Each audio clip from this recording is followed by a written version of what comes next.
The transport vessel Meridian's edge shuddered as it broke through the atmosphere of Kepler 442b, its hull groaning under the stress of atmospheric entry. Inside the cramped observation deck, Anna pressed her palm against the reinforced viewport, watching the alien landscape unfold below. Vast crystalline forests that refracted the binary suns into prismatic cascades of light.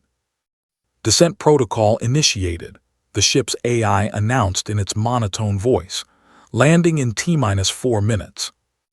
Anna turned away from the window, her reflection ghosting across the glass. A woman in her late 20s, hair tied back in a practical bun, wearing the standard-issue exploration suit of the United Earth Colonial Initiative. She'd spent 3 years training for this mission, learning xenobiology, first contact protocols, and survival techniques. Nothing in those training modules had prepared her for what she was about to discover. The landing was rougher than anticipated. Anna gripped the safety harness as the vessel's legs made contact with the planet's surface, sending tremors through the deck plating. When the vibrations finally ceased, she unbuckled herself and moved toward the airlock, her scanner already calibrating to the atmospheric composition. Oxygen-nitrogen mix, 0.73 Earth standard, she murmured, reading the data streaming across her wrist display. Breathable, but I'll need supplements after 6 hours. The airlock hissed open, and Anna stepped onto alien soil for the first time. The forest was even more spectacular up close. The crystalline trees, if they could be called trees, rose hundreds of meters into the sky, their translucent trunks pulsing with bioluminescent patterns.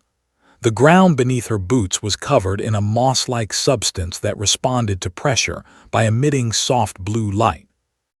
Anna had been walking for approximately 37 minutes when she heard it, a sound that didn't belong in this alien symphony of chimes and whispers. It was a cry, high-pitched and desperate, unmistakably organic. She moved toward the sound, her hand instinctively reaching for the plasma cutter at her belt. The cry came again, louder now, accompanied by what sounded like labored breathing. In a small clearing where the crystalline trees formed a natural alcove, Anna found him. The creature was small, no larger than a human infant, covered in silvery gray fur that seemed to shimmer with its own internal light. It had 4 limbs, though the front 2 were longer and more developed, suggesting a quadrupedal gait. Its face was vaguely feline, with large, luminous eyes that reflected the ambient light in shades of amber and gold. One of its hind legs was caught in what appeared to be a biomechanical snare, technology, not nature. Poachers, Anna whispered, her jaw tightening.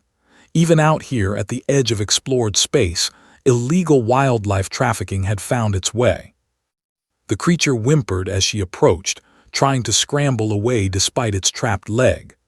Anna held up her hands, palms out, making herself as non-threatening as possible. "Easy," she said softly. "I'm not going to hurt you." She knelt slowly, keeping her movements deliberate and calm.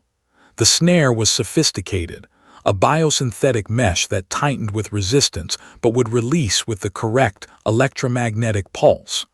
Anna pulled out her multi-tool and began working on the device's release mechanism. The creature watched her with those impossibly large eyes, its chest heaving with rapid breaths. Up close, Anna could see the intelligence there, the awareness. This wasn't just an animal, this was a sentient being. "There," she murmured as the snare finally clicked open. "You're free." The creature didn't run. Instead, it sat there, tilting its head as it studied her. Then slowly, it reached out one small paw and touched her hand. The contact sent a jolt through Anna's nervous system, not painful but startling. For a moment she felt something, a presence, a consciousness brushing against her own. Images flashed through her mind. Vast cities of living crystal, beings like this creature but larger, a complex society built on principles she couldn't fully comprehend. The connection broke as suddenly as it had formed, leaving Anna gasping. The creature, the cub, she corrected herself, made a soft chirping sound and pressed closer to her. Its injured leg was bleeding, a silvery fluid that caught the light like mercury. "Let me help you," Anna said, reaching into her pack for the medical supplies. She worked quickly, cleaning and sealing the wound with bioadhesive. The cub sat still throughout the process, occasionally making soft sounds that Anna interpreted as gratitude. She was just finishing the bandaging when the forest went silent. Every instinct Anna had developed during her training screamed danger. She looked up, scanning the crystalline trees, and that's when she saw him. He emerged from between the trees like a living shadow, despite the brilliant light. He was massive, easily 3 meters tall when standing on his hind legs, which he was. His fur was darker than the cub's, a deep charcoal gray streaked with silver that seemed to move and shift like smoke. His eyes were the same luminous amber, but larger, more intense, filled with an intelligence that was unmistakably sentient. And he was looking directly at the cub in Anna's arms. The creature, the alpha, Anna's mind supplied, released a sound that was part growl, part something else, something that resonated at frequencies she could feel in her bones. It was a sound of grief, of relief, of rage all mixed together. Anna understood immediately. He thought his cub was dead or dying. He thought she had harmed it. The alpha moved forward, and Anna could see the power in every muscle, the barely contained violence of a parent who believed their child was in danger. She should run, should reach for her plasma cutter, should do something to protect herself. Instead, she stayed perfectly still. The cub in her arms chirped and squirmed, reaching toward the alpha. Anna, moving with infinite care, slowly extended her arms, offering the cub forward. The alpha stopped, his massive head tilting in a gesture eerily similar to the cub's earlier movement. His eyes moved from the cub to Anna, then back again. She could see him processing, thinking, evaluating. The cub chirped again, more insistently, and this time Anna caught flashes of what it was communicating, images of the snare, of pain, of Anna's gentle hands healing. The cub was telling his parent what had happened. The alpha's stance shifted, the aggressive tension bleeding out of his posture. He moved forward again, but this time his movements were careful, almost hesitant. When he reached Anna, he towered over her, close enough that she could feel the heat radiating from his body, could smell something like ozone and rain. Slowly, almost reverently, the alpha reached out and took the cub from Anna's arms. His massive paws were surprisingly gentle as he cradled the small creature against his chest. The cub immediately began making happy sounds, nuzzling into the alpha's fur. For a long moment, the alpha simply held his cub, his eyes closed, his entire body trembling with emotion. Then he opened his eyes and looked at Anna. What happened next would change everything humanity thought it knew about first contact. The alpha reached out with one massive paw and touched Anna's forehead.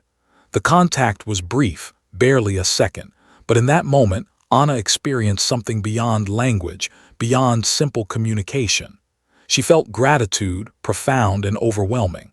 She felt recognition, the acknowledgement of one intelligent being to another. She felt the promise of something new, a bridge being built between two species who had never known the other existed. When the contact broke, Anna found tears streaming down her face. The alpha made a low, rumbling sound and gestured toward the forest. Other figures were emerging now, more of his kind, drawn by his earlier calls. They approached cautiously, and Anna could see cubs among them, young ones who peered at her with curious, luminous eyes. The alpha turned back to Anna one more time. He touched his chest, then gestured to the cub in his arms and finally pointed to Anna. The meaning was clear. You saved him. You are friend. Then he did something extraordinary. He knelt, bringing himself down to Anna's height and bowed his head, a gesture of respect that transcended species, that spoke to something fundamental about consciousness and connection. Anna bowed in return. When she straightened, the alpha was standing again. He made one more sound, something that felt like a farewell and a promise combined, and then he turned and melted back into the crystalline forest, his family following. The cub, safe in his parents' arms, looked back at Anna one last time and chirped a goodbye. Anna stood alone in the clearing as the forest's natural symphony returned. She touched her forehead where the alpha had made contact, still feeling the echo of that profound connection. Her communicator crackled to life. "Dr. Reeves, this is Meridian's Edge. Status report." Anna looked at the forest, at the path the alpha and his family had taken. She thought about protocols, about first contact procedures, about all the reports she would need to file. "Status normal," she replied, "but I need to extend my surface time. I've made contact." "Contact with what?" Anna smiled, watching the crystalline trees pulse with light. "With our neighbors," she said softly, "and I think they want to talk." In the distance, she could hear the alpha's call echoing through the forest, not a warning this time, but something else, something that sounded like hope. The end.